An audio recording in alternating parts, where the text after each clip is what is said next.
Türkiye, Çin hipnozundan ne zaman uyanacak? Mehmet Emin Hazret. Türkiye'nin ana akım medyasında ve sosyal medya kanallarında son dönemde dikkat çekici bir eğilim var. Çin'e karşı koşulsuz bir hayranlık ve Abda-Çin ticaret savaşında taraf tutarcasına Çin kazandı naraları. Oysa bu söylemleri dillendirenlerin çoğunun elinde ne güncel veri var, ne de jeopolitik okuma yetkinliği. Amerika Birleşik Devletleri ile Çin arasında 2018'de zirveye çıkan ticaret savaşının ardından, 2024 yılına gelindiğinde Amerika Birleşik Devletleri'nin Çin'e karşı verdiği cari açığın %30 oranında azaldığı artık net biçimde ortadadır. Amerika Birleşik Devletleri geri çekilmiyor, konum alıyor.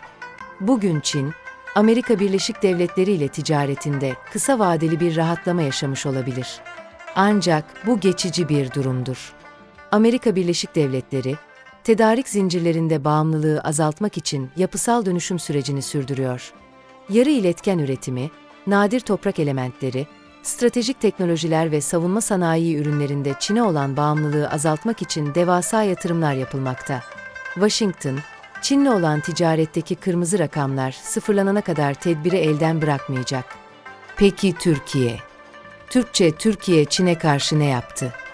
Veriler ortada. Türkiye, Çin ile ticaretinde bırakın önlem almayı, tersine bağımlılığı daha da derinleştirmiş durumda. Karşılaştırmalı olarak bakıldığında tablo çarpıcı. 2018 Türkiye-Çin dış ticaret verileri.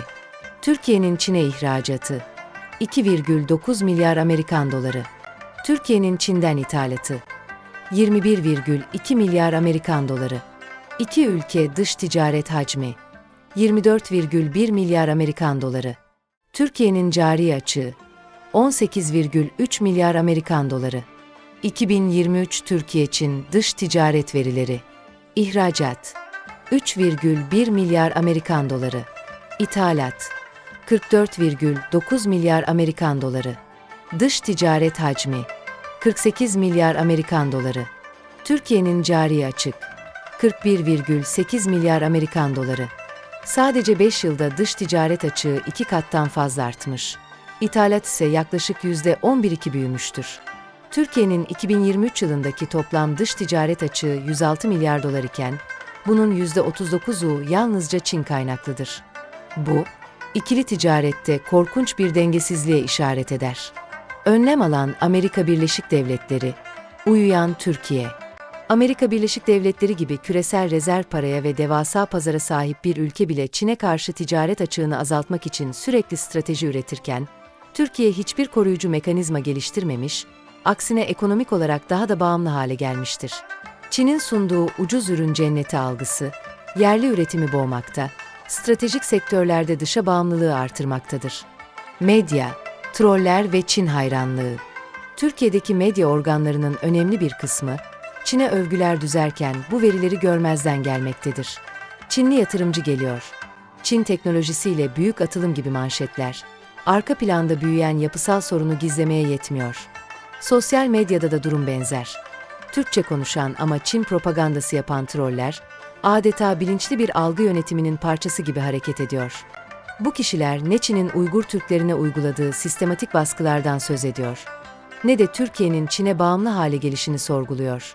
Aksine, Çin modeline övgüler düzerek, Türkiye'nin kendi ayakları üzerinde durma refleksini köreltiyorlar. Türkiye ne zaman uyanacak? Türkiye'nin Çin ile olan ticaretinde şu sorular artık kamuoyunun gündeminde olmalı. Stratejik sektörlerde Çin bağımlılığı nasıl azaltılır? İthalatın bu kadar artmasına rağmen neden ihracat büyümüyor? Çin'in Türkiye'deki yatırımları ne ölçüde şeffaf ve sürdürülebilir? Medya ve kamuoyu neden bu konuda sessiz? Bugün Çin'i övmek kolay.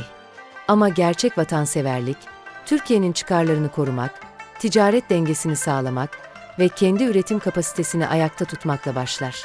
Özetle, Türkiye, Çin'in ekonomik hipnozundan uyanmadıkça, bu bağımlılık sadece ticari değil, jeopolitik ve ahlaki bir zafiyet olarak önümüzde büyümeye devam edecek. Bu konuları yazmak içimden gelen bir vicdanı dörtünün sonucudur. Yazdıklarım sadece bir eleştiri değil, aynı zamanda bir uyarı, bir çağrı ve bir bilinçlenme adımıdır. Gerçek vatanseverlik, alkışa değil, uyarıya cesaret edenlerin yüreğinde yeşerir.